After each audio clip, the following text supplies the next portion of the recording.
The 0-2 pitch, swing and a miss, struck him out. The Philadelphia Phillies are 2008 World Champions of Baseball. Hello, everyone. Good evening. Welcome back to another episode of the Phixated Podcast. I am not your host, Mike Azalina. I am your co-host, Mr. Regz, and it's been a while. Look, we talked to you about this on our last episode. As he started a new job, he's been extremely busy, and we don't like recording without each other. We do this to talk to each other almost more than anything. We do this to talk to each other about all the stuff going on in Philadelphia sports, which we love to talk about anyway. And it usually takes a lot for us to do a solo pod like this, but NFL free agency has been happening. Some big Phillies news just came across. Sixers stuff is still going on, and we thought it was just time to jump on and record a quick episode. I'm going to run through a bunch of thoughts. I got a bunch of notes here. We're going to try and do it quickly. We're not going to try and ramble. And the goal is just going to be to get our big initial thoughts out there about a bunch of the stuff that's been happening around Philly sports in the past few weeks. So we're going to start off with the Eagles. And I'm not going to go in any sort of chronological order here. We're just going to hit on the things that have been happening. So the first thing I want to hit on is I've been skeptical, and I still don't know if I want it to happen or not. But it really seems like AJ is not going to be around anymore. And I've had conversations with Azzy about this. I keep debating in my own head what this means for this team going through this offensive transition. Is it a good thing to take skill players away, really good skill players away, while the offense is in this kind of transition? None of it seems like the right thing to do to me. But at this point, I don't think I can ignore everything that's been going on. I think free agency starting sort of push the trade talks to the side while all the teams figure out, what their options are in free agency. We've already had a bunch of people signing. So a lot of that will determine what teams still want to get an AJ Brown. Alex Pierce signing, some other wide receivers going places, makes kind of a big deal in the market for AJ Brown, how much it might cost to get somebody like AJ Brown. So all of that is being weighed right now. It continues to just feel like that's it. I don't like it. I don't want him to not be an Eagle, frankly. As he will do a better job of explaining to me one of our next episodes, the glass half full side of this, I'm not seeing it at the moment. So it's a huge bummer to me. I still haven't gotten to the point where I'm okay with it, but this is where we're at right now. Two big parts of the defense just today. The NFL, free agency signing period or non-tampering period opened up this afternoon. And I literally just across at 6:34 p.m. here Eastern time, Nakobe Dean has signed with the Raiders. I love Nakobe Dean. I think a lot of us didn't know how good he would be in the NFL with his, some people talked about sort of the lack of athleticism. Could he cover? Could he play middle linebacker? Did he have the necessary traits to get that done? And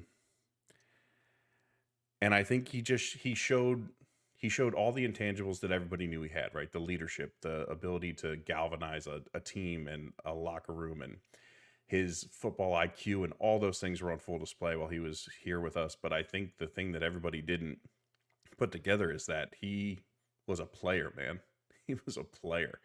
And he was an essential part of one of the best defenses we've ever seen, the Philadelphia Eagles have.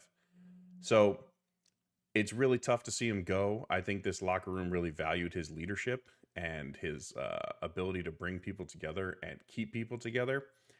But the injury thing, obviously, is a big factor to weigh in with him. We obviously pray, and hope that he stays healthy for the rest of his career. He's a Super Bowl champion. He brought a Super Bowl back to us, so you can't take anything away from him. But But the drafting of Jihad Campbell kind of was the writing on the wall for this. Signing Zach Vaughn, drafting Jihad Campbell was the writing on the wall for Nakobe Dean, unfortunately. Wish him nothing but the best. Will always be thought of as a great Eagle for his short time with us. The second big thing, a sort of, a minus to the defense, Jalen Phillips, who reportedly the Eagles were working on to try and sign to stay with the team, took a very lucrative deal with the Carolina Panthers at almost $30 million a year. Every beat reporter, every writer for the Eagles came out and just said the Eagles were going to have a walkaway number, and this was way over it. So look, good for him. He found a team that was willing to pay him. That's the whole point of free agency, is for these guys to try and make as much money as possible. He took that, and the Eagles just were not going to get close to that. So another productive player who I think fit well in the system, now gone. And their depth at defensive end goes back to very, very small. Very small.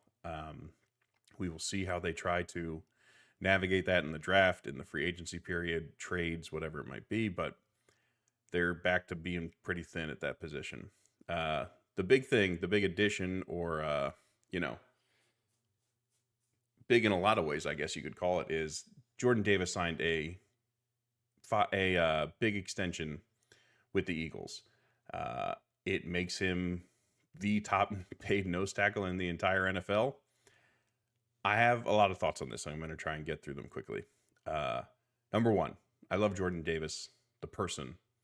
He has the personality that I think this team desperately needs. He brings levity. He brings enjoyment. He brings, obviously, a work ethic with how he's improved and been trying to improve himself. But I think when your quarterback really isn't one of those guys, one of those, outgoing, truly personable types of people, it helps to have as many of those guys around to make up for that. And I think Jordan Davis is one of those guys. I think his attitude fits in perfectly with the Eagles. I think he fits in perfectly with Philadelphia. From that standpoint, I love that he's going to stick around. And if he can, the big thing will be every, writer and story that I've seen on this is that the Eagles are paying him for continued improvement. This is not paying him because he was good. He was really good last year, and he was. But this is not sort of a payment, or a contract that's based on just being pretty good for one season. This is the Eagles investing in Jordan Davis because they think he can still get better. I hope he does. I want to be very clear. I really hope he does. That means that it's a great signing, and he's going to be a stalwart of the middle of that defensive line for a long, long time. I don't know if he will live up to the highest paid nose tackle in the NFL. I don't know if he will continue to put the work in that's required for a man of his size and stature to continue to play as much as he does under Vic. And again, maybe this is Vic's last year and his snaps go down a little bit, which increases his longevity. We don't know, but then you're not paying him for, 75%. You're paying him to be an impact guy all the time.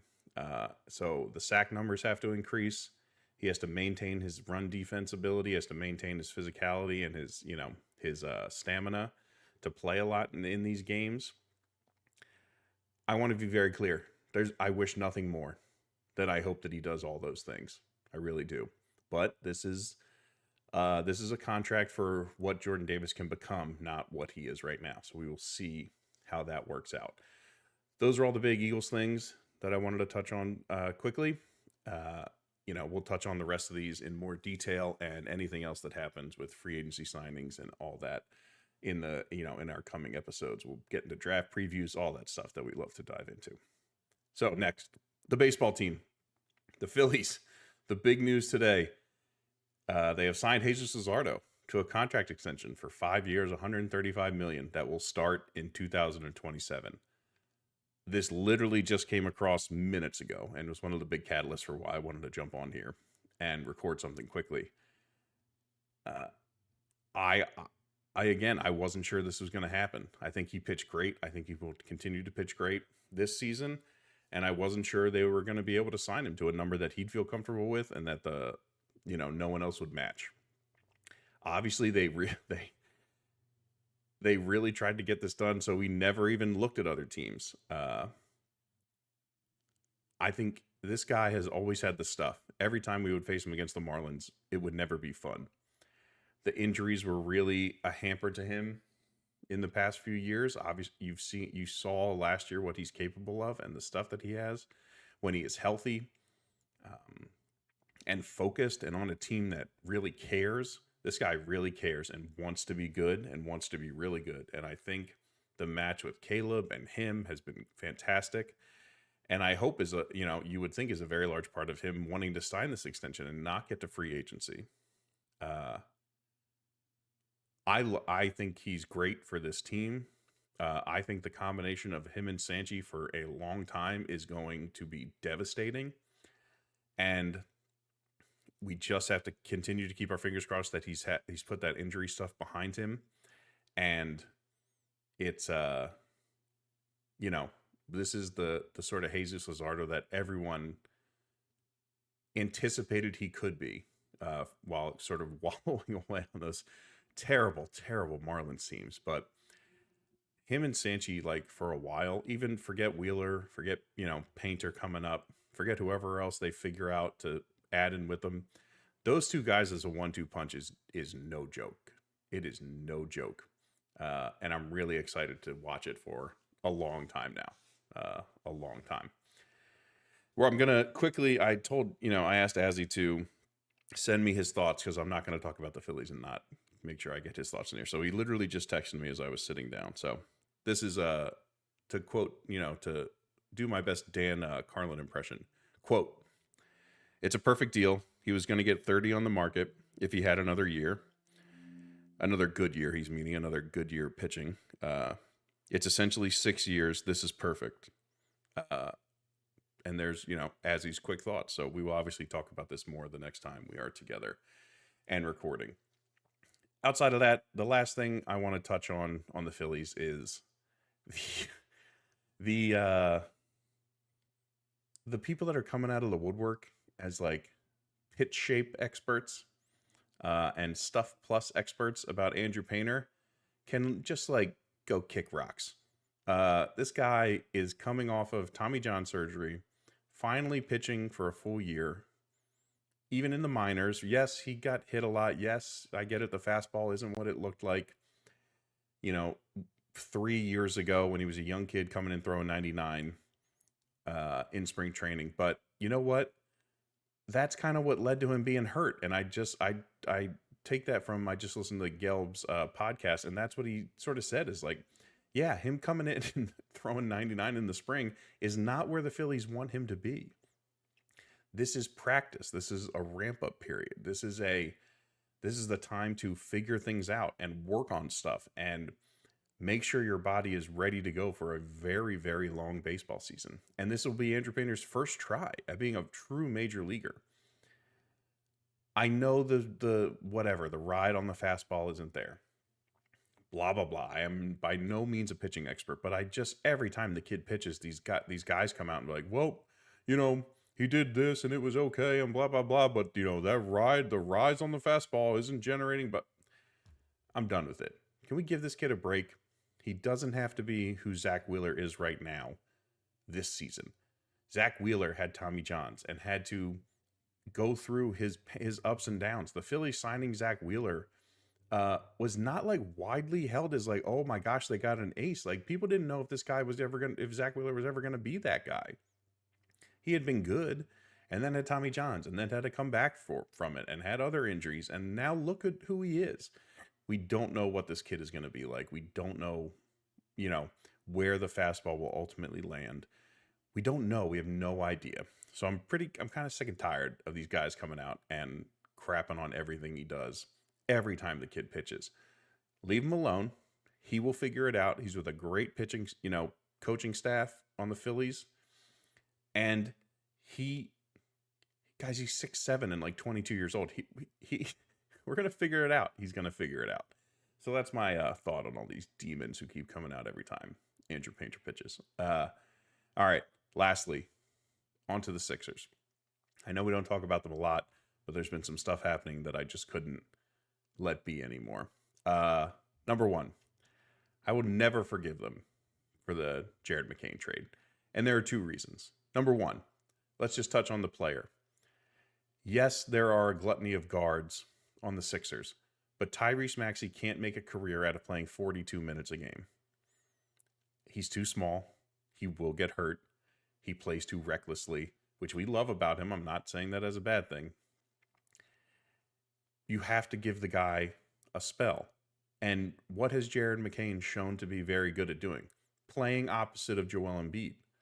So if you're taking Maxey out, even if you still have VJ in there to play guard, why in the world would you give up a young guy who clearly could play in this league? Yes, this year wasn't the same. The injuries obviously took a toll on him. He wasn't playing the same. He had to get his confidence back. And it hadn't quite happened yet. But you saw what he was capable of last year. Like, it's not like you don't have the sample size. It's not like you didn't see it with your own eyes. So to get rid of a good player and a young player and a guy who gives you the shooting you need and the ability to play with a guy, your star player, right? He's shown the ability to play with him, and you just dump him for some picks.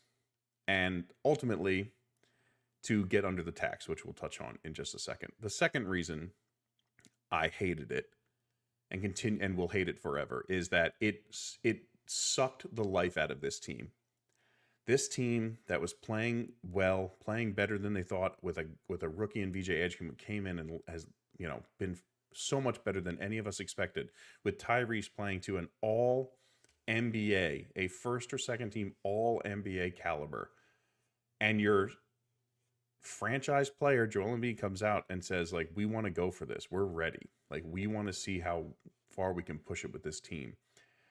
You sucked the life out of them with this trade. It ruined everyone's attitude. It showed the players that the front office, they didn't believe in them. They didn't believe in their ability to get to, make the playoffs and have any sort of impact.